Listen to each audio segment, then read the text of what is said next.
ndabasuhuje mu izina rya Yesu Kristo. Ni umwizerwa Adolphe ubasuhuza bifuriza amahoro y'Imana. Suhuje abari mu bihugu bitandukanye mwese abumva ururimi rw'ikinyarwanda, mbaha ikaze muri iki kiganiro dukomeje kuganiramo amateka y'abaririmbyi bagiye batugezaho ibihangano byabo mu ndirimbo zo gushimisha Imana ndetse n'indirimbo z'agakiza, igitabo gikoreshwa n'abatorero giprotestanti ahantu hatandukanye. Rero reka tubanze twiragize Imana hanyuma ubundi tugaruke tuganira. Uwiteka Mana nyiringabo, turagushimye kubw'uburinzi bwawe bukomeye. Ujye uturinda Mana tubigusabye cyangwa tutabigusabye kuko ubona ko tubikwiriye. Hari byinshi dukorera twagusabye, hari n'ibindi dukorera Mwami tutagusabye. Uri Imana imenya ibidukwiriye kandi Mwami ukabasha kugena ubugingo bwacu n'ubuzima bwacu uko buzakomeza kubaho. Turagushimira Mana, bana natwe muri uyu mwanya tugiye kuganiramo, maze udushyigikire, utangirane natwe, uze gusozanya natwe mu izina rya Yesu Kristo. Amen. Uyu munsi rero nifuje ko tuganira ku mateka y'indirimbo ya 68 mu ndirimbo z'agakiza yitwa ngo Ntabwo nkwiye kujya niganyira. Reka tubanze turirimbe hanyuma tugaruke n'ubundi tuvuga ku mateka y'iyi ndirimbo.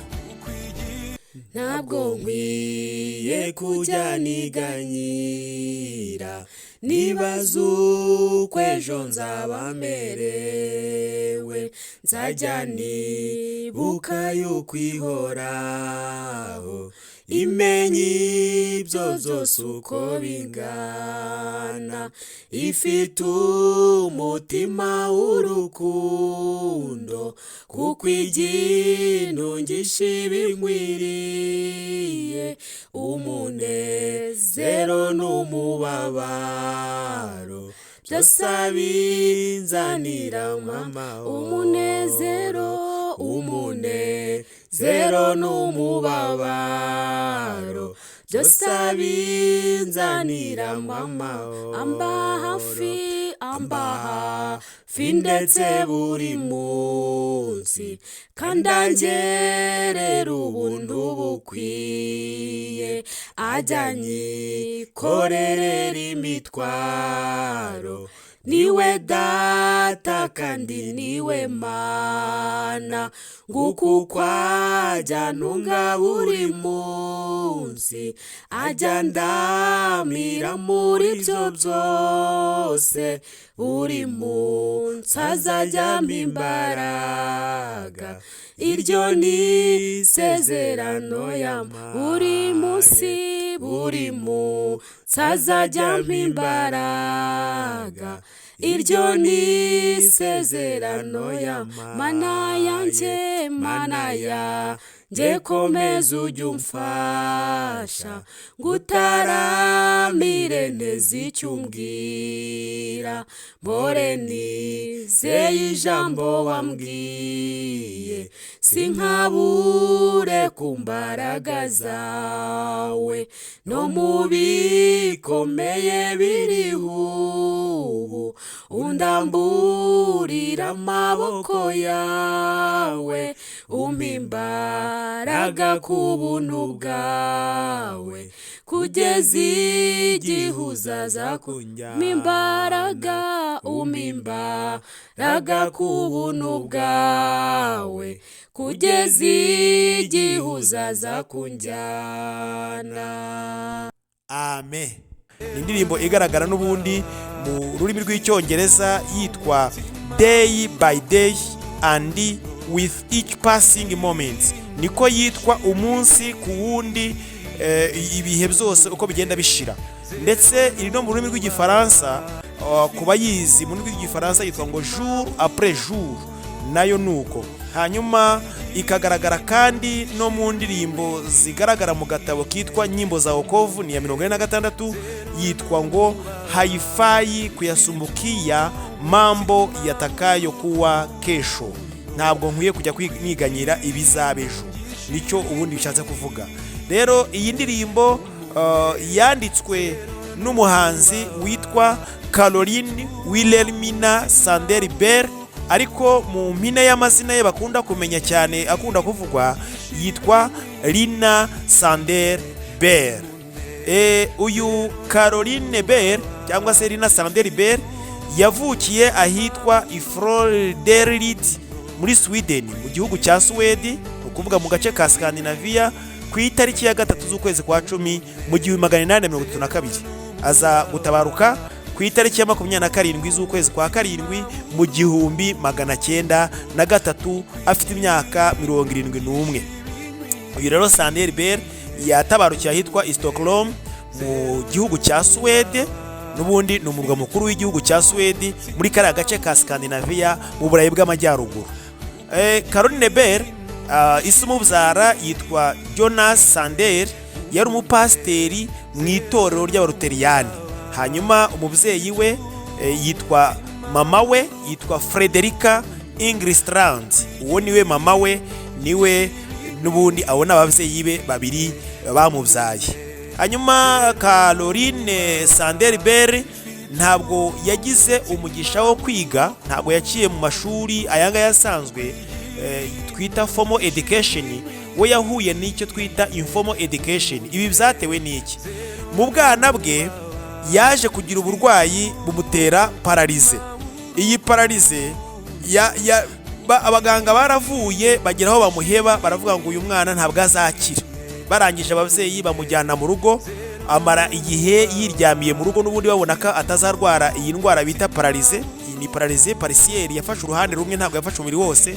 Hanyuma ariko ababyeyi be kuko basengaga Imana, bakomeza kwizera basenga. Hanyuma Caroline Sanderberg aza gukira ku myaka 12, akira ku bw'igitangaza cy'Imana, aricyo twakita ngo ni guérison miraculeuse. Yakize ku bw'igitangaza cy'Imana, ntabwo yakize kuko yagiye kwa muganga, ahubwo bagiye babona umuntu arakize, bibatera gushima Imana. Hanyuma amaze gukira, urumva ko yaramaze gukura, ise yiyemeje kumwigisha mu buryo budasanzwe. Amwigisha gusoma, amwigisha kwandika, amwigisha yiga icyitwa informal education, ariko aza kuba umuhanga cyane. Ibyo byose amwigisha akabifata. Nguko ukuntu Sanderberg, Rina Sanderberg yaje kwiga ku buryo budasanzwe. Rero amaze gukura yashakanye n'uwitwa Oscar Bell, babyarana umwana umwe niwe babyaye. Hanyuma mu mirimo yakoze, urumva ko nubwo yize muri ubwo buryo ariko yari umuhanga.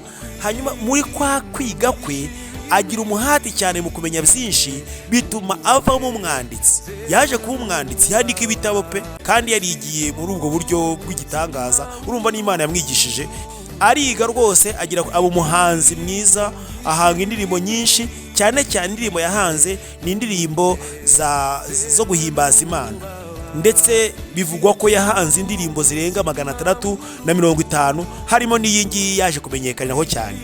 Ikindi nanone yakoze, yari umusizi, poetess. Uyu twakita poet mu Cyongereza cyangwa se mu Gifaransa, poetess. Yabaye umusizi, aba n'umwigisha w'igitabo cyitwa Zaburi. N'ubundi yari umupisalmiste, yabaye umwigisha wa Zaburi cyane, kuko muri bwa bumenyi yagiye akura kuri papa yamwigishije, yakomezaga n'ubundi yihata cyane cyane kumenya amagambo y'Imana, aza kwigisha na teoloji, kuko yize neza, abifata kandi abikunze. Aza no kuba rwose umwarimu wigisha iby'iyobokamana, abyigisha abandi. Kandi mwumvise aho yanyuze katabaje kujya mu ishuri nk'abandi ngo yicare mu ishuri, ahubwo ako yigaga kose yaragafataga.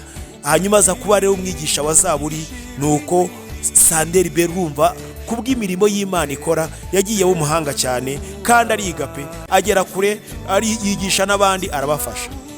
Rero aya ni amateka yo yanyuzemo, ariko intego tuba dufite ni ukugira ngo tumenye n'ubundi amateka y'iyi ndirimbo turi kuvugaho. Turi kuvuga ku ndirimbo ya 68 mu ndirimbo z'agakiza. Iyi ngiyi twabonye ko yitwa ngo ntabwo nkwiye kujya niganyira, nibazwa uko ejo nzaba merewe. Yanditswe na Caroline Sanderberg, niwe turi kuvugaho. Rero kuki yaririmbye iyi ndirimbo? Mwumvise uburyo yababaye mu buzima bwe akiri muto, ababara cyane cyane bitewe n'uko atagize umugisha wo guhita ajya mu ishuri bitewe n'uburwayi yagize bwa paralize. Zaramubabaje biye. Hanyuma aza kugira ikibazo gikomeye. Yari ari mu rugendo ari kumwe na papa we, bagera mu kiyaga. Hanyuma cya kiyaga ubwato buza guhura n'umuraba. uwo muraba uza gutuma ubwato bugira impanuka.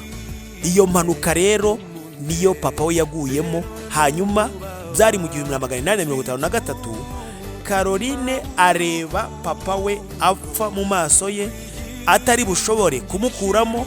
Biramubabaza nyine, nuko arabyihanganira, mvuge ngo cyakora ntabwo bizahise bimuvamo. Birumvikana urupfu rw'umubyeyi we rwamukozeho cyane, rumukozeho. Hanyuma aza kugira igitekerezo nyine, iyi ndirimbo yaririmbye agendeye ku ngingo ebyiri: ibibazo yanyuzemo no kuririmba indirimbo isa naho imuhumuriza cyangwa se imukomeza muri ubwo buzima yari yinjiyemo, kuko ibyo byabaye afite imyaka 22, yari akiri umukobwa. Bibaye afite imyaka 22, urumva ntabwo byari bimworoheye kugira ngo yakire urupfu rwa se. Aza rero kwicara aririmba iyi ndirimbo yitwa ngo umunsi ku wundi, uyishyize mu Kinyarwanda cyangwa se ngo ntabwo nkwiye kujya niganyira. Ubundi iyi ndirimbo niko mu rurimi rw'icyongereza twabonye ko yitwa day by day. Hanyuma amateka yayo noneho aza guhimba iyi ndirimbo abonye ubwo bubabare aginjiyemo, ariko kandi ntabwo yari umucuranzi, we yarahimbaga. Hanyuma aza gufashwa n'umucuranzi n'ubundi ukomeye witwa Oscar Hanoferti, niwe wamufashije mu buryo bwo gushyira muri melody, abimufashamo. Hanyuma ariko muri ubwo buzima bakoraga n'ubundi bari kuririmba, baza kugira inzitizi z'abakomeje kurwanya indirimbo ze. Havuga se ni amateka mabi yanyuzemo, bigatuma haboneka abantu bamurwanya. Indirimbo ze zikundwa cyane cyane mu bubyutse bwabaga muri Suwede icyo gihe, zirakundwa. Hari ububyutse bwahabaye, abantu bakifuza cyane cyane indirimbo zari zicuranyise neza, zifite amajwi meza, yakorewe n'uyu Oscar. Yagiye aziha amajwi meza cyane, zigakundwa. Noneho hagaragara abantu benshi bazirwanya. Mu kuzirwanya rero, nyuma biza gutuma umwami wo muri Suwede nawe uzikunda avuga ngo ntihazagire wongera kurenganya uyu Lina Sanderiberi, ahubwo indirimbo ze nizikundwe cyane. Hanyuma rero uwamufashije muri za ndirimbo nawe baza gufatanya, barashyigikirana, bituma n'ubundi indirimbo ze zikundwa cyane mu gihugu cya Suwede. Hanyuma aza kumubwira n'amagambo yaboneye cyane, aramubwira ngo wowe Oscar, igikorwa cyiza wakoze cyo kuba umucuranzi ukancurangira indirimbo, watumye indirimbo zanjye zikundwa kandi utubamenyekana. Urumva mu bushobozi bwe ntabwo yari kumenyekana, ariko aza kubwira Oscar ngo wagize igikorwa cyiza kuko watumye indirimbo zanjye zinjira mu mitima y'abantu. Tubishyize mu Gifaransa ku bumva ururimi, aravuga ngo tu as fait entrer mes cantiques dans le cœur des gens. Watumye indirimbo zanjye zinjira mu mitima y'abantu, kabone nubwo hagurutse abazirwanya, ariko indirimbo zanjye zageze mu mitima y'abantu zirakundwa. Nguko rero ukuntu iyi ndirimbo igaragara nk'aho ari imwitirirwa. Iyo ushatse n'ubundi uyu Lina Sanderiberi, usanga indirimbo imuzwiho cyane ari iyi ndirimbo yitwa ngo ntabwo nkwiye kujya niganyira, nibaza uko ejo nzaba merewe. Amagambo yayo n'ubundi ifite ibice bitatu, na hano mu gitabo cy'Ikinyarwanda ifite ibice bitatu, no mu Giswahili ifite ibice bitatu. Nuko n'ubundi yayihimbye yitwa ngo ntabwo nkwiye kujya niganyira, nibaza uko ejo nzaba merewe. Hanyuma avuga ngo nzajya nibuka yuko ihoraho imenya ibyo byose uko bingana. Ibi twibukiranye ko yabivuze bitewe na bwa buzima yari yanyuzemo bukomeye, bw'uko yabaye ufite paralize, akurira muri ubwo burwayi.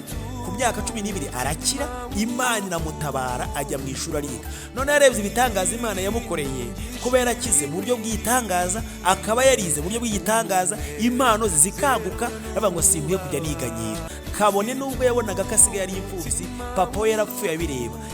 Twibukiranye ko iyi ndirimbo yayihimbye bitewe cyane cyane nuko urupfu rwa papa rwamukozeho cyane, rwaramuvunnye, niko bivugwa. Niko byanditse ngo rwamukozeho cyane, ntiyabashe kurwakira kandi nta n'uwakakira urupfu, ntirujya rumenyerwa n'ubwo ruhora ruza buri munsi. Dukomereje kuri igice cya mbere, ahavuga ngo umunezero n'umubabaro byose abinzaniramo amahoro.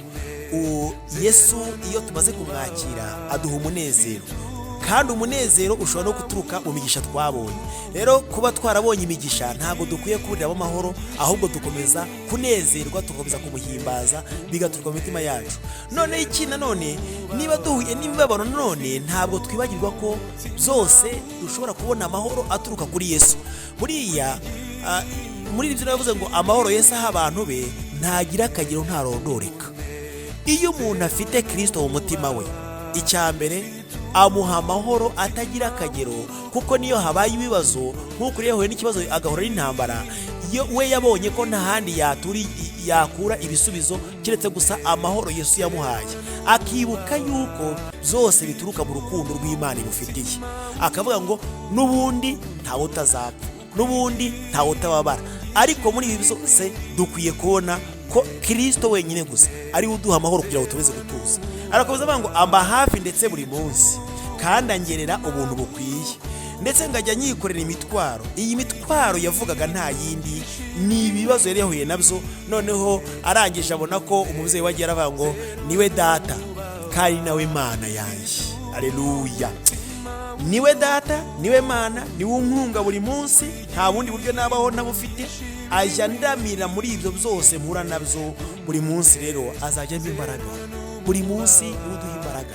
Iyo tumwambaje buriya mu byo ukora byose, yuzirikana ko urugendo rwawe Imana iturinda amajya n'amaza, kubera ko twayihamagaye. Urabwira ngo Mana ubane nanjye mu majya no mu maza. Nta na hamwe dukwiye gusiga Imana, nta na hamwe ukwiye gutekereza kuri wenyine. Iyo wiringiye ko Uwiteka muri kumwe, n'ubundi nawe akubera ibyiringiro.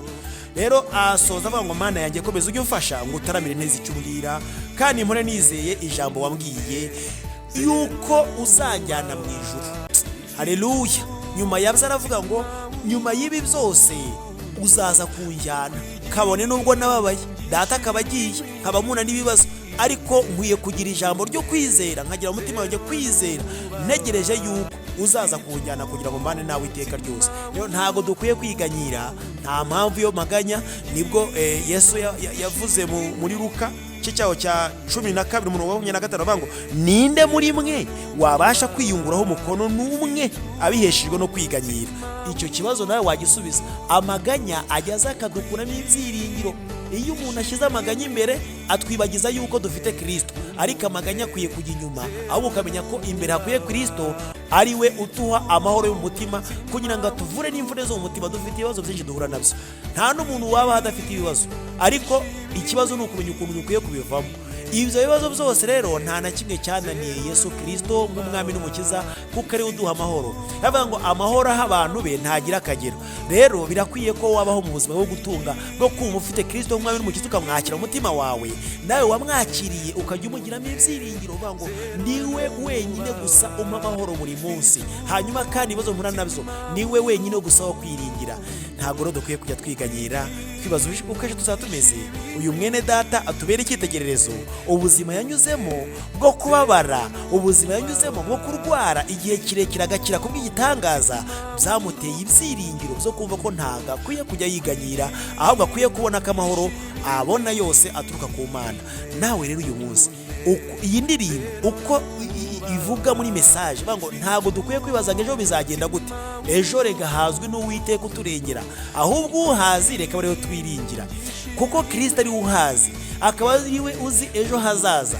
Birakwiye yuko ari we dufata, ahubwo tukatumenya amakuru y'ibizabaho, kuko ngo azajya umwuka yadusigiye, imbaraga yadusigiye zajya zitubwira n'ibizenda kubaho. Rero iby'ejo ntabwo ari twe dukwiye kubyiganyira, ahubwo Kristo twiringira ni utumenyera ibizadutunga, ni utumenyera uburyo dukwiye kuzakomeza kubaho kugeza igihe azaza akatujyana tukabana nawe iteka ryose, aho tutazongera kubona urupfu rwamutwariye abantu be, natwe rutwarira abacu ndetse rutubabaza, aho tutazongera kubona imibabaro hahandi yababaye akavuga ngo ntabwo nziganyira, ahubwo nzakomeza kwiringira yuko Uwiteka ari we undemera umunezero, akama amahoro, akama ibyishimo bitari bya bindi abantu bajya gushakisha mu byaha, ahubwo ibyishimo by'iteka. Nishimira ko umukiza wanjye yampaye agakiza, nkishimira mu buzima bwiza Imana itugenera. Haleluya!